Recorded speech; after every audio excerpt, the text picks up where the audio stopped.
Hello बच्चों, periodicity इन properties में एक पॉइंट हमारे पास रह गया था नेचर ऑफ ऑक्साइड्स का। तो उसके अंदर फर्स्ट पॉइंट हम डिस्कस करते हैं that in a period nature of oxides varies from basic to acidic, means you can say acidic nature increases. एक पीरियड में जब आप लेफ़्ट टू राइट जा रहे हो तो एसिडिक नेचर इंक्रीज़ होता है किसका? ऑक्साइड्स का। कैसे हम देखते हैं, जैसे हमने एग्जाम्पल लिया है यहाँ पर सोडियम ऑक्साइड जो हमने लिया है ये स्ट्रॉन्गली बेसिक होता है, फिर मैग्नीशियम ऑक्साइड वीकली बेसिक होता है, एल्यूमिनियम ऑक्साइड जो है वो एम्फोटेरिक है, SiO2 और P2O5 वीकली एसिडिक है, और देन हम बात करते हैं Cl2O7 की, वो स्ट्रॉन्गली एसिडिक होता है। तो मीन्स वी कैन से कि जब आप लेफ़्ट टू राइट मूव कर रहे हो एक पीरियड के अंदर तो ऑक्साइड्स का एसिडिक नेचर इंक्रीज़ हो रहा है। और अगर हम ग्रुप की बात करें तो ग्रुप के अंदर वी कैन से कि ऑक्साइड्स का बेसिक नेचर इंक्रीज़ होता है। फिर इसके बाद हम कुछ और पॉइंट्स डिस्कस कर लेते हैं दैट जो मेटल्स के ऑक्साइड्स होते हैं वो जनरली बेसिक होते हैं and some are amphoteric, means जो मेटलिक ऑक्साइड्स हैं वो मोस्टली बेसिक हैं and some are amphoteric oxides, जैसे एल्यूमिनियम, जिंक और टिन के जो ऑक्साइड्स हैं, एल्यूमिनियम, जिंक एंड टिन, इनके जो ऑक्साइड्स होते हैं वो एम्फोटेरिक ऑक्साइड्स होते हैं। फिर हम बात करते हैं नॉन मेटल्स की। नॉन मेटल्स की जो ऑक्साइड्स होते हैं वो मोस्टली एसिडिक होते हैं और कुछ नॉन मेटलिक ऑक्साइड्स न्यूट्रल होते हैं।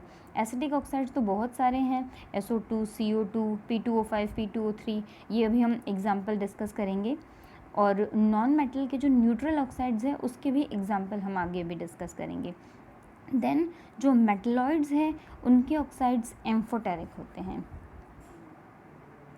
फिर हम बात करते हैं कि जैसे जैसे इलेक्ट्रोनेगेटिविटी इंक्रीज़ होती है, इलेक्ट्रोनेगेटिविटी कब इंक्रीज़ होगी? जब आप लेफ़्ट टू राइट जाओगे एक पीरियड के अंदर, तब acidic nature of oxides increase होगा, और यही अभी हमने यहाँ पे भी डिस्कस करा था। देन हम एक और पॉइंट डिस्कस करते हैं, जब एक element, when an element forms more than one oxide, कोई भी टू एलिमेंट्स मिलकर, ऑब्वियसली कोई एक एलिमेंट और ऑक्सीजन मिलकर ऑक्साइड बनाएगा, और जब एक एलिमेंट के मोर देन वन ऑक्साइड्स बन रहे हैं तब एसिडिक नेचर कैसे बढ़ेगा?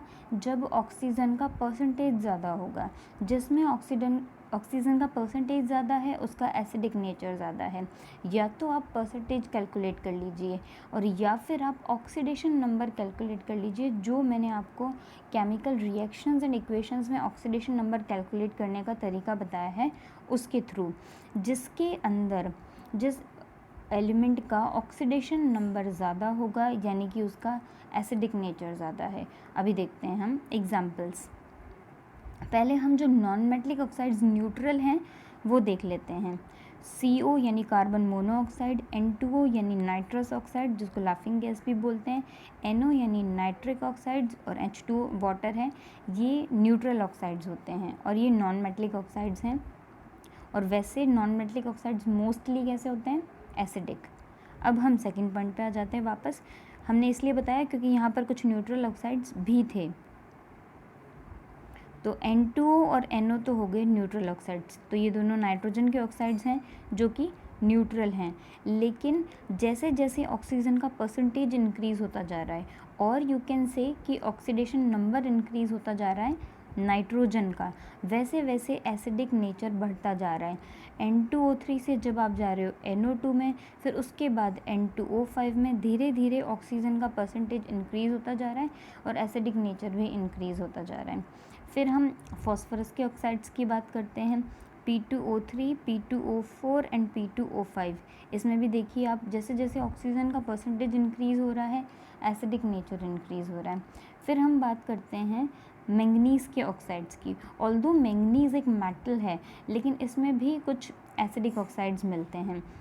जैसे अगर हम बात करें MnO की, तो MnO बेसिक है, Mn2O3 बेसिक है, MnO2 यहाँ पर न्यूट्रल आ गया, और MnO3 एंड Mn2O7 एसिडिक है क्योंकि इनमें ऑक्सीजन का परसेंटेज ज़्यादा है।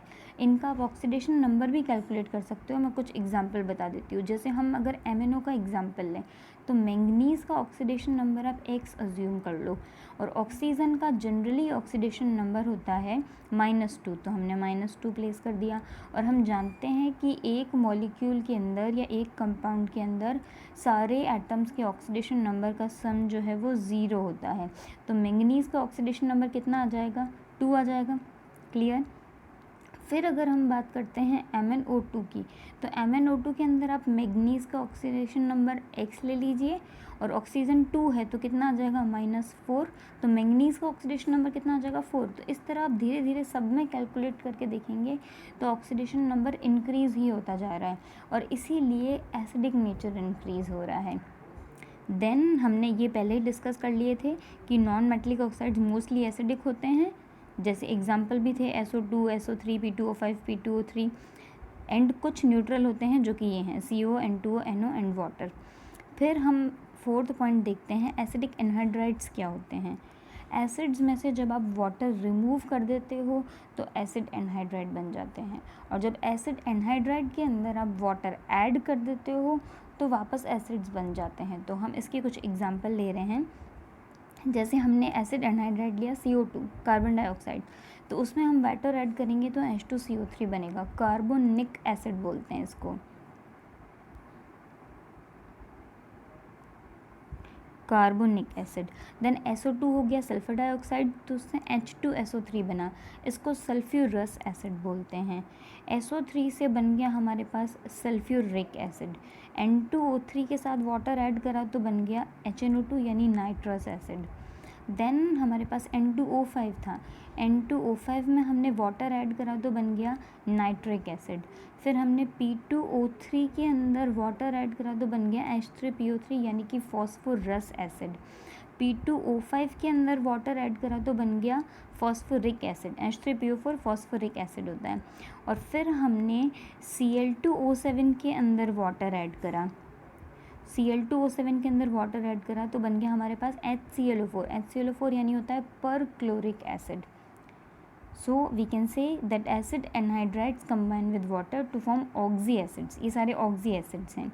देन जितनी भी अब तक हमने पीरियोडिक प्रॉपर्टीज़ पढ़ी हैं हम उसको एक बार इस तरीके से भी देख सकते हैं। एटॉमिक रेडियस का ट्रेंड अगर आपको याद रहता है तो आप बहुत सारी जो प्रॉपर्टीज़ हैं उनका ट्रेंड देख सकते हो। एटॉमिक रेडियस जो है मेटलिक कैरेक्टर के प्रोपोर्शनल होता है, और रिड्यूसिंग नेचर भी इसी के प्रोपोर्शनल होता है। एटॉमिक रेडियस का ट्रेंड हम जानते हैं कि लेफ़्ट टू राइट जब आप पीरियड में जा रहे हो तो डिक्रीज़ होता है, और टॉप टू बॉटम इंक्रीज़ होता है। सेम यही ट्रेंड मेटलिक कैरेक्टर का होता है, that left to right decrease होता है, टॉप टू बॉटम इंक्रीज़। यही ट्रेंड रिड्यूसिंग नेचर का होता है, और इसका जो ऑपोजिट ट्रेंड है इन्वर्सली प्रोपोर्शनल है वो होता है आयोनाइजेशन एनर्जी, जो कि लेफ़्ट टू राइट इंक्रीज़ होता है पीरियड में, और टॉप टू बॉटम डिक्रीज़ होता है। यही चीज़ जो है एटॉमिक रेडियस इन्वर्सली प्रोपोर्शनल होती है इलेक्ट्रॉन एफिनिटी के भी। हाँ, आप ये बोल सकते हो कि आयोनाइजेशन एनर्जी और इलेक्ट्रॉन एफिनिटी आपस में डायरेक्टली प्रोपोर्शनल है। फिर हम इलेक्ट्रोनेगेटिविटी की बात करते हैं, ये भी जो ट्रेंड है इसका ट्रेंड एटॉमिक रेडियस के इन्वर्सली प्रोपोर्शनल है, क्योंकि इलेक्ट्रोनेगेटिविटी भी लेफ़्ट टू राइट जाने पे इंक्रीज़ होती है और टॉप टू बॉटम में डिक्रीज़ होती है। That's all for today. Thank you.